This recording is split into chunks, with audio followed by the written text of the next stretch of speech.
If we take the height of Mount Everest, we would still have about a mile of water above us before we get to the ocean's surface. What if the deepest abyss on Earth is not a barren wasteland, but a living realm breathing in total darkness?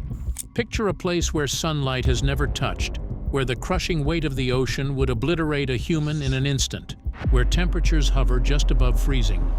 Now imagine that a camera dropped into that impossible void suddenly reveals creatures unlike anything science has ever documented.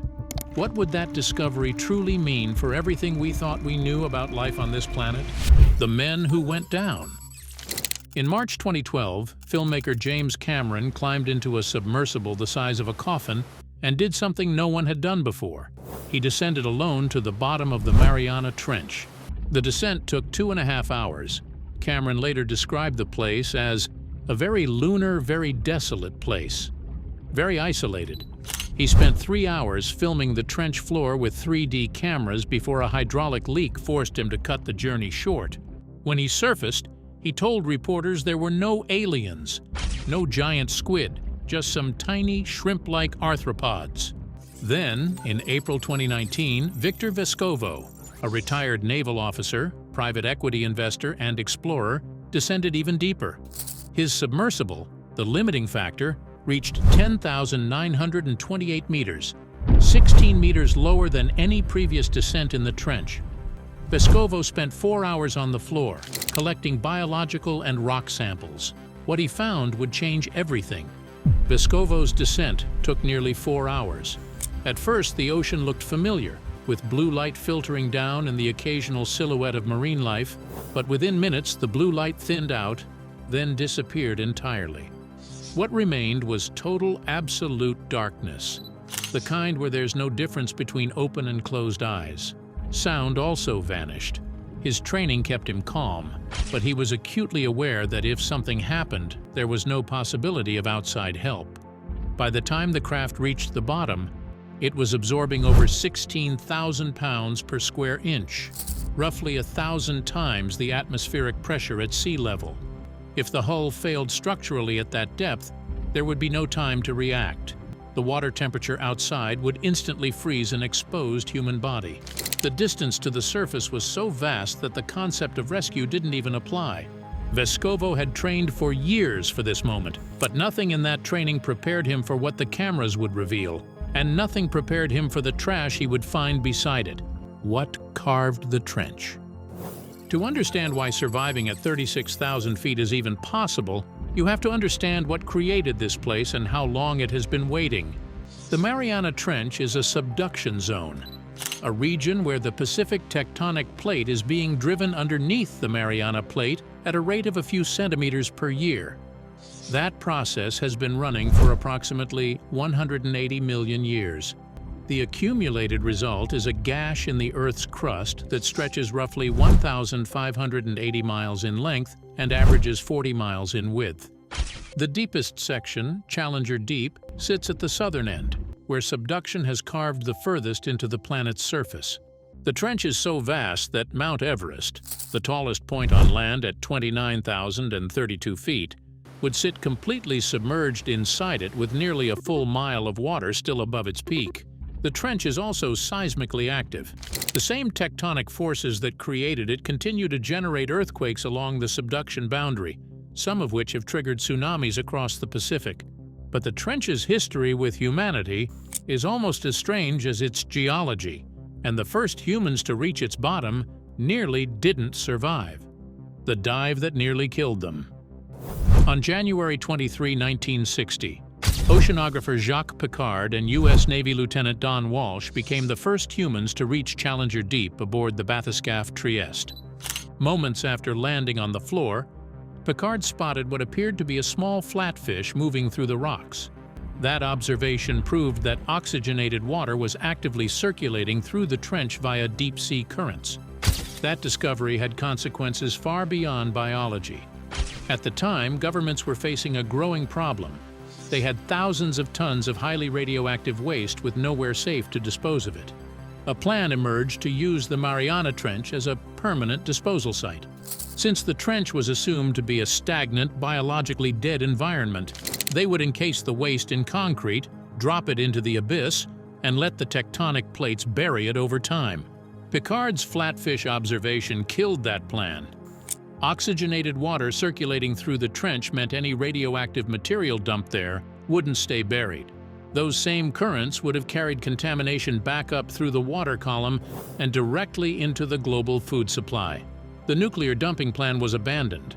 But before Picard and Walsh even relayed this message to the surface, they almost lost their lives. At around 30,000 feet, a rifle shot like bang tore through the crew sphere. The plexiglass viewport on the entry hatch had fractured under the pressure. The two men were miles underwater with a cracked window and no possibility of assistance. But a quirk of physics saved them. The circular geometry of the hatch meant that the immense hydrostatic pressure actually compressed the cracked pieces more tightly into the steel frame, sealing the gap rather than widening it. They continued their journey in one piece. In 2019, when Vescovo descended to the trench, he found Picard's flatfish observation had been correct, and the trench was far from dead. What appeared on his cameras was not what anyone had prepared for: an ecosystem in the dark. Until the late 20th century, science assumed all life on Earth depended on sunlight. That assumption was wrong. Organisms that completely ignore sunlight and survive entirely on chemical energy have been found. This process is called chemosynthesis, and it was a significant revision to the rulebook. When Vescovo reached the bottom and the cameras started recording, what appeared was not what anyone had expected.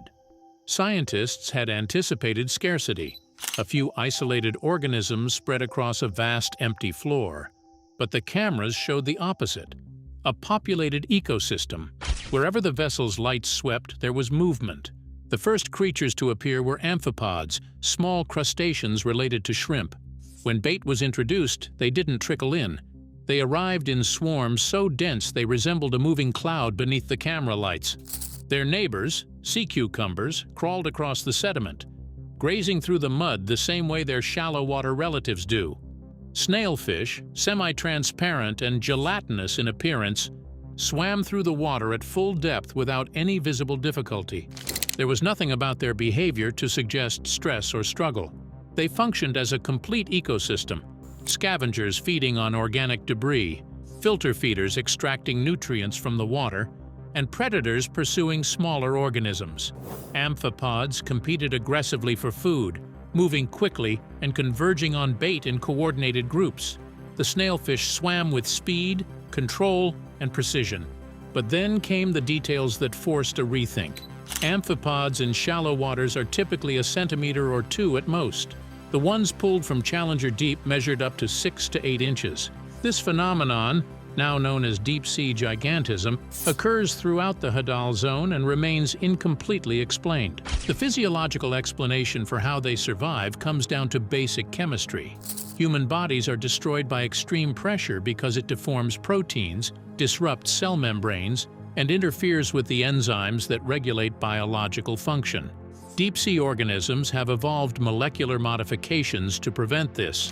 Their proteins remain stable under compression. Their cell membranes remain flexible under high pressure and low temperature, and their enzymes function efficiently in both conditions.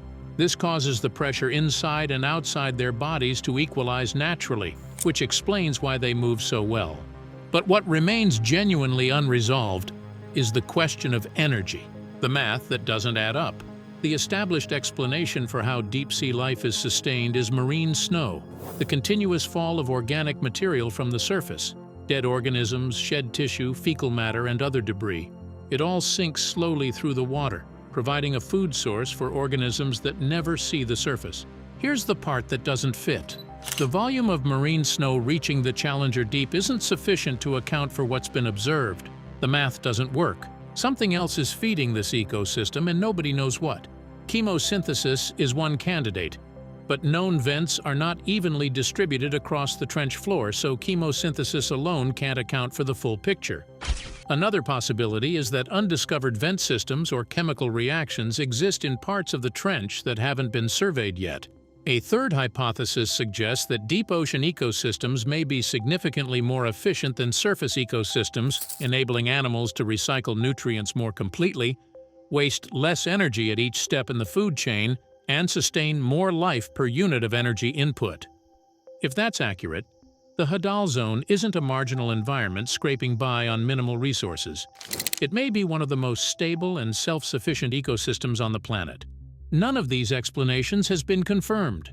The energy source sustaining life at full ocean depth remains an open question. Roughly 80% of the ocean remains unexplored, and humans have directly observed less than 5% of it.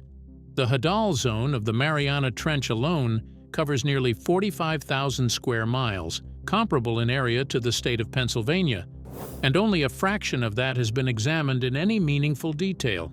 What's been found in that fraction has already overturned assumptions that stood for generations. For biologists, the takeaway is that the boundaries of survivable conditions are considerably wider than the textbooks suggest. For astrobiologists, the logic is straightforward. If life can establish a complex, active ecosystem at such depth under such harsh conditions, the requirements for life elsewhere in the solar system become less restrictive. Moons like Europa, which harbor subsurface oceans beneath ice shells, become more plausible candidates. But there was another discovery from Vescovo's expedition, one that had nothing to do with biology and everything to do with humanity. And it forced an uncomfortable question. How did our garbage get there before we did? The trash at the bottom of the world. When Vescovo surfaced from his 2019 dive, he reported something that made global headlines. He had found trash at the deepest point on Earth. He described seeing angular metal and plastic objects on the trench floor. One even had writing on it. The plastic problem at the bottom of the trench is more extensive than most people realize. Rover footage from Challenger Deep has captured intact plastic grocery bags and candy wrappers sitting undisturbed on the trench floor, items that entered the ocean decades ago and have not decomposed since. How did they get there? Some are ingested by plankton and small fish carried downward in organic waste and dead matter. Others just sink deeper and deeper until they reach the abyss. The images of ocean plastic as a floating surface problem are inaccurate. It is a problem that affects the surface all the way to the planet's deepest point. Even more unsettling was the pollution found inside the creatures themselves. When scientists collected Hadal amphipods from the trench, they found their tissue saturated with organic pollutants, PCBs from old electronics and PBDEs used as flame retardants. The concentration of these banned substances was roughly 50 times higher than levels found in animals living closer to the surface, even higher than in crabs living in some of China's most heavily contaminated industrial waterways. The trench functions as a natural sink. Pollutants that enter the ocean eventually migrate downward along the trench walls, accumulate on the floor, and work their way up through the local food web, with nowhere else to go. The machines that died to explore it.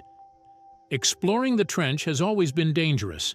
In 2014, the Nereus, an $8 million unmanned vehicle operated by the Woods Hole Oceanographic Institution, imploded without warning during a deep dive. Upon inspection, the team noticed microfractures in its ceramic hull. At 16,000 pounds per square inch, those fractures gave way instantaneously. The force was so great that only a few fragments of the vehicle floated back to the surface. Nothing else remained. That loss reshaped how engineers approached deep-sea robotics. Design philosophy shifted away from rigid hulls made to resist pressure towards systems designed to work with it. Inspired by the biology of the Mariana snailfish, one of the deepest living vertebrates known, researchers began developing soft, flexible robots with compressible components that absorb elastic energy under pressure rather than fracture. Specialized silicone grippers were engineered to collect fragile gelatinous organisms without damaging them.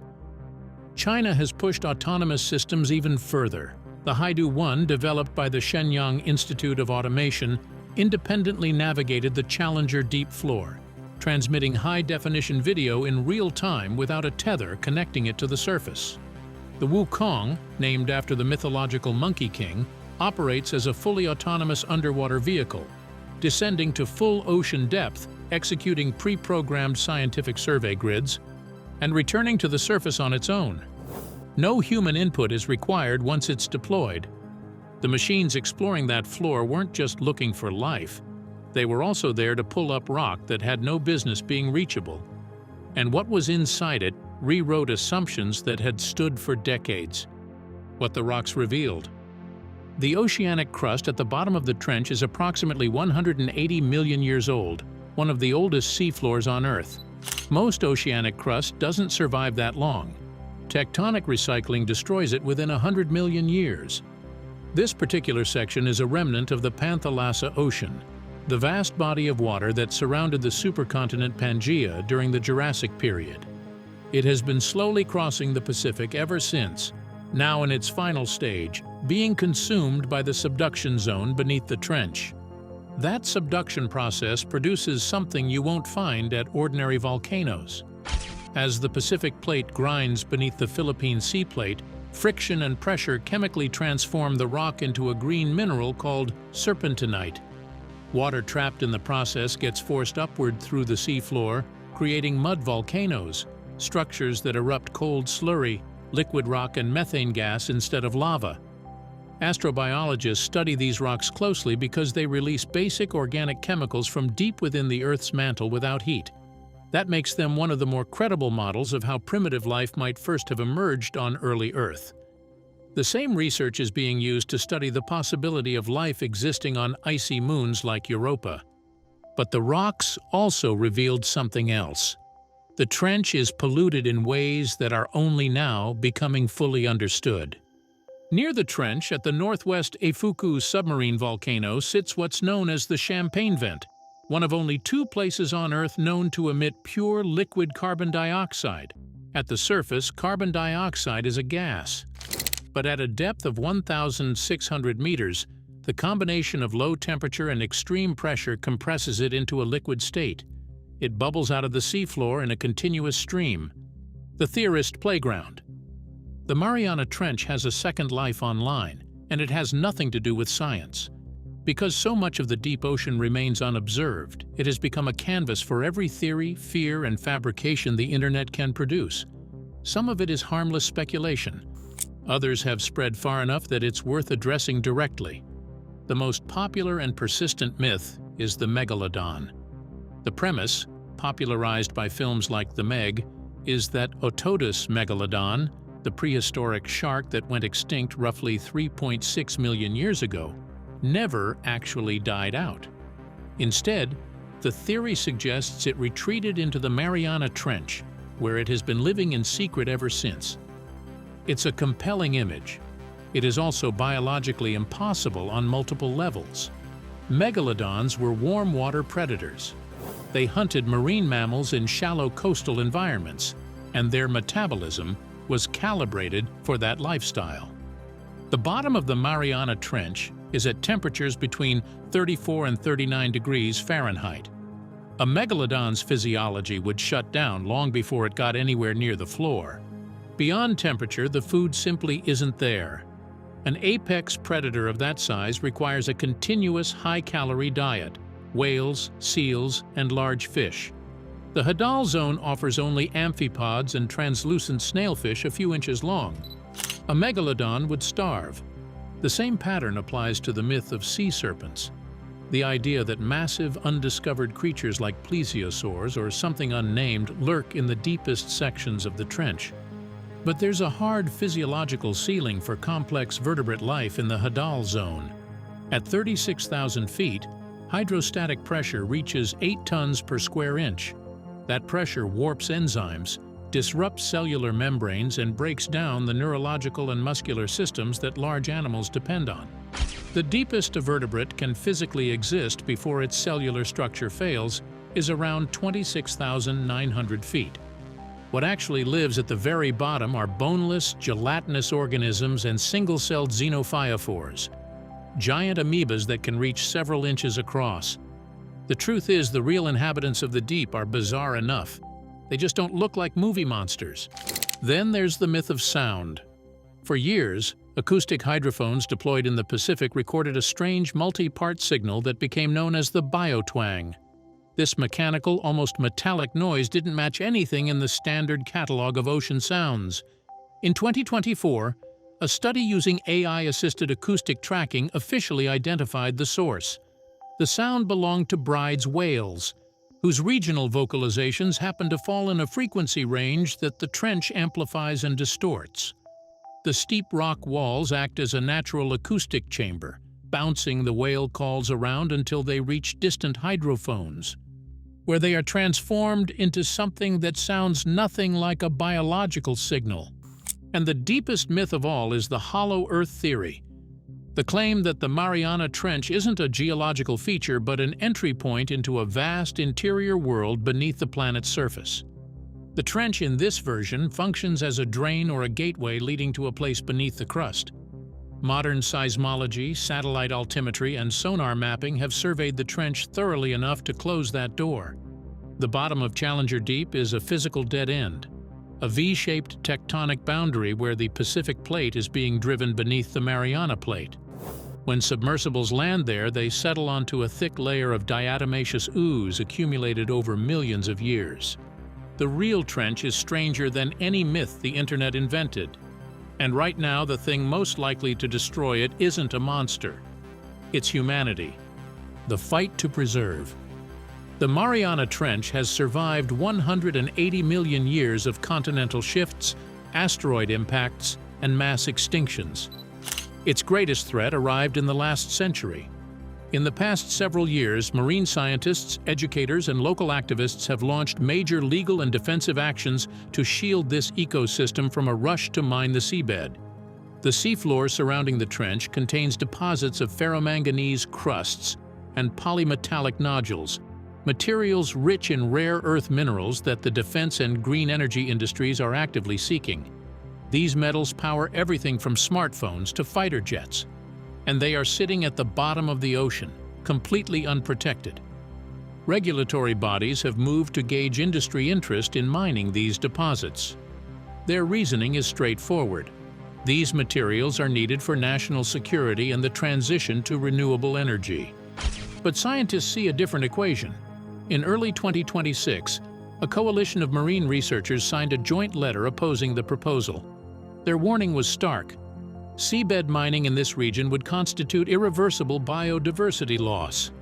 The hydrothermal vents and seamounts surrounding the trench are home to species found nowhere else on Earth, organisms so geographically confined that destroying a single seamount could wipe out entire species permanently. Beyond direct habitat destruction, the mining process generates massive sediment plumes. Ocean models show these plumes can drift hundreds of miles, suffocating filter feeders and disrupting ecosystems far outside the extraction zone. The damage wouldn't stay local. It would ripple outward as a stone dropped into still water. Except the water isn't still, and the stone is the size of a mountain. In June 2026, President Donald Trump signed an executive order opening protected waters around Hawaii, American Samoa, and the Northern Mariana Islands to commercial fishing, nearly 500,000 square miles of protected Pacific waters. A conservation group, Friends of the Mariana Trench, condemned the move, stating it threatens Pacific communities, cultural heritage, and local stewardship of the ocean. The group said protections established to safeguard waters important to the Chamorro and Rafalawash people were now being sacrificed for industrial gain. The action came after the CNMI's delegate to the U.S. Congress attended the White House signing ceremony. She said any implementation must involve local fishermen, the CNMI government, scientists, environmental stakeholders, and the wider community. The people who live closest to these waters should have a meaningful voice in how they are managed, she said. Public opposition campaigns led by scientists and local environmental groups have flooded government registries with formal objections. The pressure has stalled some processes, but the threat remains. More than 3,000 people from U.S. territories have signed petitions opposing proposed deep seabed mining, warning of irreversible environmental damage and the exclusion of indigenous communities from decision-making. The trench is protected for now, but the forces seeking to exploit it remain active. They will return, and when they do, the trench will need more than letters and lawsuits. It will need people who understand that some places are worth more than what we can extract from them. The unresolved question: Today, less than 5% of the ocean has been explored. The Mariana Trench alone covers 45,000 square miles, and we've barely scratched it. What's been found in that small fraction has already overturned assumptions that stood for generations. The energy source sustaining life at full ocean depth remains an open question. The pollution at the bottom of the trench is a reminder that no place on Earth is beyond our reach or our damage. And the creatures that live there, thriving in conditions that should make life impossible, are proof that the boundaries of survivable conditions are far wider than the textbooks suggest. For biologists, the takeaway is that life is more adaptable than we ever imagined. For astrobiologists, the implications are profound. If life can establish a complex, active ecosystem at 36,000 feet under 16,000 pounds of pressure, then the requirements for life elsewhere in the solar system are less restrictive than previously thought. For conservationists, the findings carry a more immediate concern. If ecosystems this intricate exist in places we haven't fully explored, we risk damaging them before we even understand what was there. The real question isn't what we've found, it's what we haven't found yet, and whether we'll ever get the chance to understand it before we destroy it without ever knowing what was there. Thanks for watching. Now check out the videos popping up on screen for more unbelievable stories.